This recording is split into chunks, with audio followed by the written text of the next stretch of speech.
Hello everybody and a very warm welcome to NEET Now. NEET Now is your NCERT destination. NEET Now में हम बात करते हैं उन छोटे छोटे टॉपिक्स की जिनसे आपकी जो स्टडीज़ हैं वो इजी हो सकती हैं. अभी तक अगर सब्सक्राइब नहीं किया है, make sure you subscribe to the channel. Also press the bell icon ताकि जब भी नया कोई वीडियो आए आप तक उसकी नोटिफिकेशन ज़रूर आ जाए. बहरहाल आज जिसकी बात करने जा रहे हैं हम वो है आपका 17 चैप्टर यूनिट आपकी ह्यूमन फिजियोलॉजी क्लास 11 से breathe in exchange of gases से एक छोटा सा टॉपिक जो है बट वेरी इंपॉर्टेंट वो हम कवर करेंगे. तो इस टॉपिक में बहुत सारी चीज़ें हैं जो आपको याद रखनी पड़ती हैं या फिर आपको समझनी पड़ती हैं. ठीक है, तो उसको एक बार हम डिस्कस कर लेते हैं ताकि आपकी जो भी परेशानी है वो होपफुली दूर हो जाए.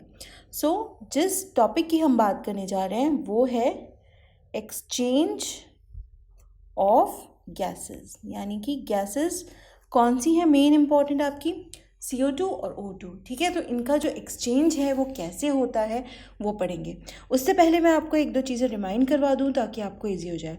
अगर हम बात करेंगे ब्रीदिंग या फिर जिसको हम रेस्पिरेशन भी कहते हैं उसकी, तो वो दो तरीकों में बटी है. यानी कि एक है आपका इंस्पिरेशन, यानी कि जो हवा है, सांस है अंदर लेना, और दूसरा है आपका एक्सपिरेशन, यानी कि बाहर छोड़ना. ठीक है, अब इंस्पिरेशन की अगर हम फर्दर बात करें तो यहाँ पे हम एटमॉस्फेरिक एयर जो है, राइट, एटमॉस्फेरिक एयर को हम ड्रॉ करते हैं, यानी कि हम अंदर खींचते हैं.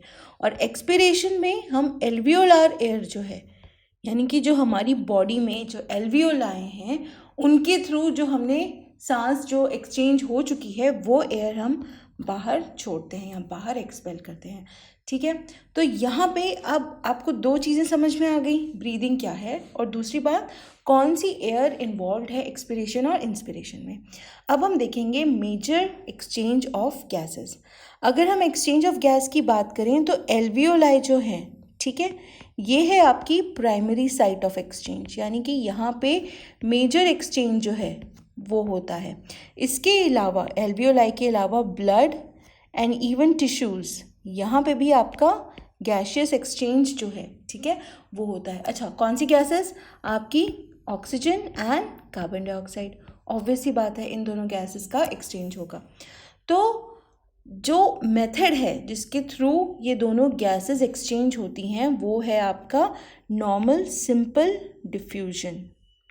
ठीक है, डिफ्यूजन में अगर आपने पढ़ा है, अगर आपको याद हो कि जब तक इक्विलिब्रियम अटेन नहीं हो जाता एक्सचेंज चलता है, यानी कि अगर एक तरफ ज़्यादा है किसी चीज़ की कॉन्सेंट्रेशन और एक तरफ कम है तो यहाँ से ही इस तरफ आएगी ताकि जो इक्विलिब्रियम है वो मेंटेन हो सके. अब प्रेशर और कॉन्सेंट्रेशन ग्रेडियंट पे बेस्ड होती है. ये किस पे, प्रेशर या फिर कॉन्सेंट्रेशन ग्रेडियंट. जैसे मैंने आपको बताया कि कितनी अवेलेबिलिटी है इक्विलिब्रियम पाने के लिए उसके ऊपर बेस होगी. तो या तो प्रेशर या कॉन्सेंट्रेशन, ये दो चीज़ें हैं जिन पे ये आपका बेस होता है. अच्छा, इसके अलावा दो ऐसे फैक्टर्स हैं जो कि आपका रेट ऑफ डिफ्यूजन जो है उसको अफेक्ट कर सकते हैं. रेट ऑफ डिफ्यूजन जो है आपका is affected by two major factors. ठीक है, मतलब ये आपको याद होने ही चाहिए. जैसे कि हमने प्रेशर और कॉन्सेंट्रेशन तो देखा, उसके अलावा ये दो मेजर फैक्टर्स हैं जो अफेक्ट करते हैं. पहला दिया है आपका सॉल्युबिलिटी ऑफ द गैस. ठीक है, यानी कि आपकी जो गैस की सॉल्युबिलिटी है, ठीक है, वो सॉल्युबिलिटी ऑफ गैसेस. और सेकंड जो है वो है आपका थिकनेस ऑफ द मेम्ब्रेन, यानी कि जो आपकी मेम्ब्रेन्स इन्वॉल्व हैं उसकी जो थिकनेस है उससे भी आपका रेट ऑफ डिफ्यूजन जो है वो इफ़ेक्ट होता है. तो ये तो होगी हमारी बेसिक सी बात कि जो जनरली जो फिनोमिनन है वो हमने उसकी बात की. अब अगर मैं बात करूं प्रेशर से रिलेटेड, ठीक है, तो दो तीन चीज़ें हैं जो आपको याद रखनी है. पहला है आपका पार्शियल प्रेशर. पार्शियल प्रेशर क्या होता है, पार्शियल प्रेशर वो प्रेशर है जो कि एक मिक्सचर ऑफ गैस है. जैसे बहुत सारी गैसेस हैं, उनमें जो एक पर्टिकुलर गैस, जैसे फॉर एग्जांपल लेट अस सी, ठीक है। ये एक आपका कोई भी कंपार्टमेंट कह लीजिए या कोई भी एक बॉक्स कह लीजिए, उसमें बहुत सारी गैसेस हैं, बहुत सारी गैसेस हैं। तो यहाँ पे एक पर्टिकुलर कोई गैस है, यहाँ पे एक पर्टिकुलर गैस है, यहाँ पे है। तो ये गैस जो प्रेशर एग्जिबिट कर रही है, ठीक है, जो प्रेशर एग्जर्ट कर रही है, उसको हम कहेंगे पार्शियल प्रेशर। तो डेफिनेशन अगर हम बात करने जाएं तो क्या हो जाएगी? Pressure contributed by an individual gas in a mixture of gases is called partial pressure। यानी कि एक पर्टिकुलर मिक्सचर ऑफ गैस में जो भी आपका प्रेशर कंट्रीब्यूट किया जा रहा है एक पर्टिकुलर गैस के थ्रू, उसको हम कहते हैं पार्शियल प्रेशर। अब ये पार्शियल प्रेशर जो है वो डिनोट कैसे करते हैं?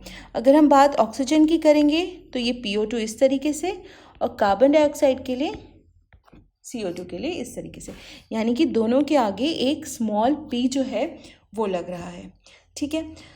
अब इसके कुछ वैल्यूज़ हैं जो कि एटमॉस्फेरिक एयर में, एल्वियोलार एयर में, डीऑक्सीजनेटेड ब्लड, ऑक्सीजनेटेड ब्लड में दिए गए एक टेबल में, तो वो हम देख लेते हैं। तो यहाँ पे हम लिखेंगे आपकी रेस्पिरेटरी गैसेस, जो कि ऑब्वियसली ऑक्सीजन और कार्बन डाइऑक्साइड है। यहाँ पे हम लिखेंगे कि आपका एटमॉस्फेरिक एयर में कितना होता है, देन एल्वियोलार एयर में, फिर ब्लड में डीऑक्सीजनेटेड। क्यों? क्योंकि हमको कार्बन डाइऑक्साइड की भी वैल्यूज़ चाहिए, राइट, प्रॉपर। ब्लड अगेन आपका कहाँ पे? ऑक्सीजनेटेड। एंड लास्टली टिश्यूज़, ठीक है। तो यहाँ पे क्या क्या होता है इनका पार्शियल प्रेशर, ये हम देखेंगे। पहली हमारी कौन सी है? O2, right, and second is your carbon dioxide. तो अगर हम बात करें एटमॉस्फेरिक एयर की, तो वहाँ पे ऑक्सीजन का जो पार्शियल प्रेशर है दैट इज़ 159 और कार्बन डाइऑक्साइड का 0.3। ऑब्वियसली कार्बन डाइऑक्साइड जो है एटमॉस्फेयर में कम होती है, तो इसका पार्शियल प्रेशर भी जो है वो कम है। अब अगर हम एल्वियोलाई की बात करेंगे, ठीक है, एल्वियोलाई में आते आते ऑक्सीजन का पार्शियल प्रेशर हो जाता है 104 एंड कार्बन डाइऑक्साइड का हो जाता है 40। ब्लड की अगर मैं बात करूं, डीऑक्सीजनेटेड है, राइट, डीऑक्सीजनेटेड यानी कि जो टिश्यूज से लौट के आ रहा है, तो यहाँ पे ऑब्वियस सी बात है कार्बन डाइऑक्साइड का ज़्यादा होगा। 40 होगा आपका ऑक्सीजन का एंड 45 होगा आपका कार्बन डाइऑक्साइड का। कार्बन डाइऑक्साइड ज़्यादा अवेलेबल होगी, ज़्यादा प्रेशर एक्सर्ट करेगी। ऑक्सीजनेटेड ब्लड की बात करें, ऑब्वियसली जो कि आपके हार्ट से, लंग्स की तरफ से जो अब हमको टिश्यूज़ को भेजना है, जिसको प्यूरिफाइड ब्लड कहते हैं, जिसमें ऑक्सीजन प्रेजेंट होता है, तो वहाँ पे आपकी ऑक्सीजन की वैल्यू है 95 एंड कार्बन डाइऑक्साइड की वैल्यू है 40। अब टिश्यूज़ की अगर बात करें तो वहाँ ऑक्सीजन की वैल्यू है 40 और आपकी कार्बन डाइऑक्साइड की है 45। अगर आप ये वैल्यूज सारी चेक करेंगे तो आप एक चीज़ देखेंगे कि जो आपकी कार्बन डाइऑक्साइड है उसकी जो वैल्यूज़ हैं, ठीक है, दीज आर ऑलमोस्ट, मतलब लगभग सिमिलर सी हैं, बहुत ज़्यादा चेंज नहीं है इनमें, है ना। क्यों? क्योंकि carbon dioxide through out present होती है। मैकेनिज़म्स भी हैं आगे, किस तरीके से कंट्रोल करते हैं, कैसे मैनेज करते हैं, ये हम बाद में देखेंगे। बहरहाल अभी आप ये समझ लीजिए कि ये जो वैल्यूज़ हैं ये आपकी नापी गई हैं and these are the ones that are present in your body, ठीक है। अब अगर हम देखें कि एक दोनों जो गैसेस हैं, ठीक है, वहाँ पे आपके ब्लड टू टिश्यूज़, ठीक है, blood to tissues and tissues to blood, दोनों में अगर आप देख रहे हो वैल्यूज़ जो हैं वो कॉन्सेंट्रेशन ग्रेडियंट की वजह से, जो इवन आपकी एल्वियोलाई की वजह से भी है, ठीक है, यहाँ पे वैल्यूज़ जो हैं वो एक तरीके से चेंज हो रही हैं। कॉन्सेंट्रेशन ग्रेडियंट बन रहा है ऑक्सीजन फ्रॉम एल्वियोलाई, ठीक है, कहाँ से? एल्वियोलर एयर से टू ब्लड और फिर ब्लड से टिश्यूज़, आपके ऑक्सीजनेटेड ब्लड, सॉरी ये यहाँ, राइट, 104, 95, 40। तो एक कॉन्सेंट्रेशन ग्रेडियंट बन रहा है oxygen from alveoli to blood and blood to tissues. और इसी तरीके से CO2 के लिए अपोजिट डायरेक्शन में बनेगा, ठीक है। क्या होगा? Tissues to blood, right, and blood to alveoli. तो इस तरीके से जो आपकी वैल्यूज़ हैं वो टोटली बेस्ड हैं आपके कॉन्सेंट्रेशन ग्रेडियंट पे। अगर हमको इसको डायग्रामेटिकली रिप्रेजेंट करना होगा तो will just have a quick look कि ये आपका इस तरीके से एल्वियोलाई है, ठीक है। अब यहाँ पे हम एयर अंदर भी ले रहे हैं, बाहर भी छोड़ रहे हैं। तो यहाँ पे ये जो एल्वियोलार एयर है, राइट, ये जो एल्वियोलार एयर है, यहाँ पे ऑक्सीजन का पार्शियल प्रेशर क्या है, यहाँ पे ये वैल्यूज़ दी हुई हैं, ठीक है। ये है आपका 104 mmHg, ये यूनिट है इसका। और partial pressure of carbon dioxide कितना है, 40, तो ये होगा आपका 40 mmHg। ये है आपकी बेसिक एल्वियोलाई में जो नॉर्मल वैल्यूज़ है। अब यहाँ पे अगर मैं बात करूँ तो इस तरीके से कुछ आपकी हार्ट के थ्रू जो है, ठीक है, वो वैल्यूज़ जो हैं वो चेंज होंगी। अब यहाँ पे आपका CO2 जो है वो अंदर जाएगी और O2 जो है वो बाहर आएगी, क्लियर।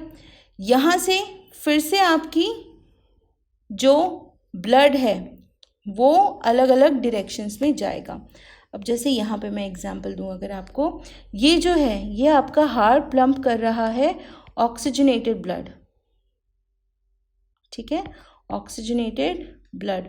अब इसमें ऑक्सीजनेटेड ब्लड में आपका वैल्यूज़ जो था वो क्या था, ये वाली वैल्यूज़ हैं, ठीक है।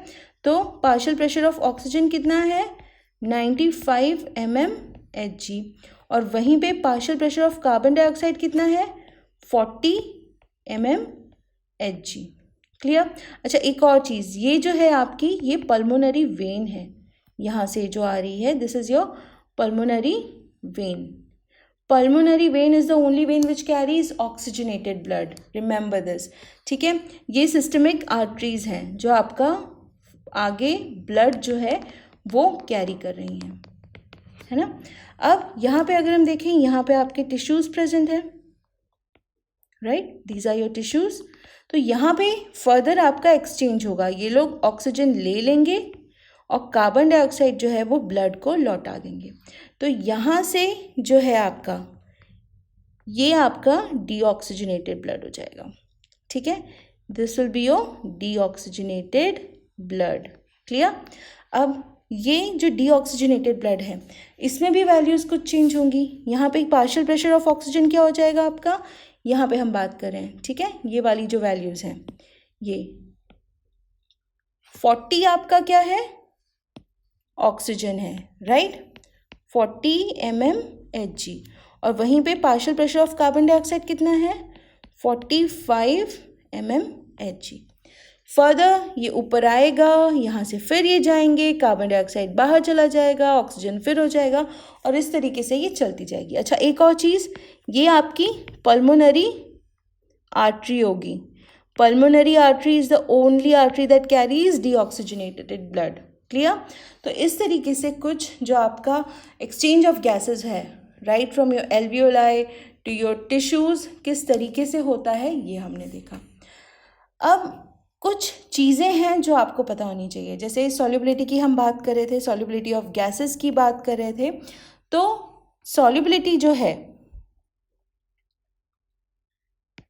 कार्बन डाइऑक्साइड की is much higher than that of oxygen, ठीक है।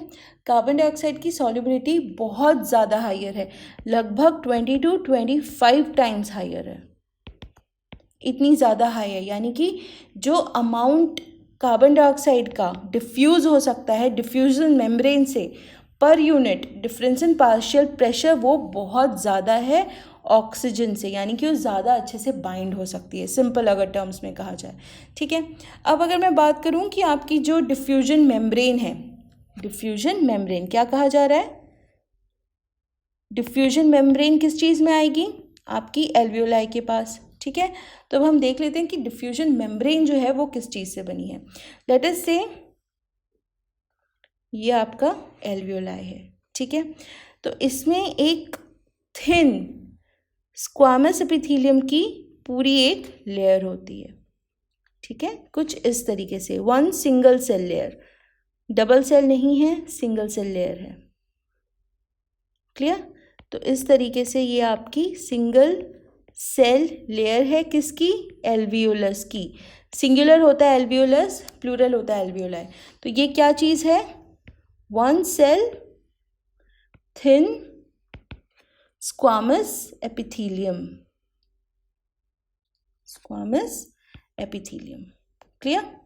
तो ये आपकी एक लेयर है एल्वियोलाई की। ठीक है, अब यहाँ पे कुछ एल्वियोलार कैपिलरीज भी होती हैं। ठीक है, एल्वियोलार कैपिलरीज होती हैं, इनका होता है एंडोथीलियम। जैसे यहाँ पे स्क्वामस एपिथेलियम था, इनको होता है एंडोथीलियम। तो ये कुछ इस तरीके से दिखता है। तो यहाँ पे बेसिक अभी तक जो हम देख चुके हैं, पहली है वो आपकी one cell thin squamous epithelium की, और ये है आपकी एंडोथीलियम की लेयर।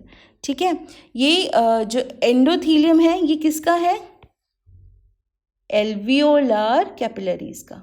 ठीक है, endothelium of alveolar capillaries. Clear? इसके थ्रू आपके जो आरबीसीज हैं वो फ्लो करते हैं, राइट? तो ये होगी आपकी दो मेजर लेयर। लेकिन एक चीज़ और होती है, जो यहाँ पे इन दोनों के बीच में गैप है। ठीक है, यहाँ पे आपका होता है एक सब्सटेंस जिसको हम कहते हैं बेसमेंट सब्सटेंस। क्या कहेंगे, बेसमेंट सब्सटेंस। तो ये पहली, दूसरी और ये तीसरा आपका बेसमेंट सब्सटेंस, ये तीनों मिला के जो हैं ये आपकी डिफ्यूजन मेम्ब्रेन बनाते हैं। ठीक है, तो डिफ्यूजन मेम्ब्रेन किस किस से बनी है, पहली one cell thin squamous epithelium, second endothelium of alveolar capillaries, और थर्ड है आपका बेसमेंट सब्सटेंस। अब सबसे बड़ी बात यह है कि जो आपकी इसकी थिकनेस है, ठीक है, राइट फ्रॉम हेयर, ये जो आपकी वन सेल है यहाँ से लेके यहाँ तक की जो थिकनेस है दैट इज़ ओनली 1 मिलीमीटर। इसीलिए गैसेस जो हैं वो आराम से आ जा सकती हैं। ये आपकी एल्वियोलार कैविटी कहलाएगी। ठीक है, सो ये है आपकी डिफ्यूजन मेम्ब्रेन और इसकी थिकनेस सिर्फ 1 mm है। अब अगर हम देखें, चाहे हमने यहाँ पे देखी हो आपकी एल्वियोलार कैविटी में, फिर ये आपकी डिफ्यूजन मेम्ब्रेन की थिकनेस, या फिर जो हमने अलग अलग पार्शियल प्रेशर्स देखे हैं, ये सारे के सारे फेवरेबल हैं किस चीज़ के लिए। देखिए, दो चीज़ें हो रही हैं, एक आप ऑक्सीजन पहुँचा रहे हैं कहाँ से, diffusion of oxygen from alveoli to कहाँ पे, टिश्यूज़ में, और वहीं पे दूसरी स्टेप क्या हो रही है, carbon dioxide from tissues to alveoli, right? तो ये जो दो स्टेप्स हैं, ये जो मेजर स्टेप्स हैं, इसके लिए सारे के सारे जो हैं कंडीशंस जो हैं, ठीक है, कंडीशंस कहेंगे उनको, फेवरेबल बनाए जा रहे हैं ताकि जो आसानी है वो हो सके, यानी कि जो डिफ्यूजन है, राइट, आपका एक्सचेंज है, वो सब आसानी से हो सके। ठीक है, so this is your exchange of gases. I hope आपको समझ में आया होगा, बहुत ज़्यादा डिफिकल्ट नहीं है बट इम्पॉर्टेंट है, so make sure you also go through it once NCERT. मैं एनसीईआरटी से ही पढ़ाती हूँ, इसीलिए मैं आपसे रिक्वेस्ट करूँगी आप एनसीईआरटी के थ्रू पढ़ें so that it is easier to understand. कुछ क्वेश्चन सॉल्व कर लीजिएगा इस पर ताकि आपके लिए कॉन्सेप्ट एकदम परफेक्ट हो जाए। ठीक है, डोंट वरी, नीट पास है बट फिर भी अच्छे से तैयारी करेंगे तो प्रेशर कम फील होगा, राइट? पार्शियल प्रेशर की तरफ ध्यान दीजिए यहाँ पे। सो एज ऑफ नाउ अपना ध्यान रखिए, चैनल को सब्सक्राइब करना मत भूलिएगा बिकॉज इस तरीके के वीडियोस अब डेली आएंगे। And also if you have any suggestions let us know. ध्यान रखिए अपना, कोरोना केसेस फिर से बढ़ रहे हैं, so don't step out, take all the ज़रूरी जो प्रिकॉशन है वो लीजिए ताकि आप बचे रहें। हेल्दी खाइए, हेल्दी पीजिए, जंक फूड अवॉइड करिए। Take care and keep studying.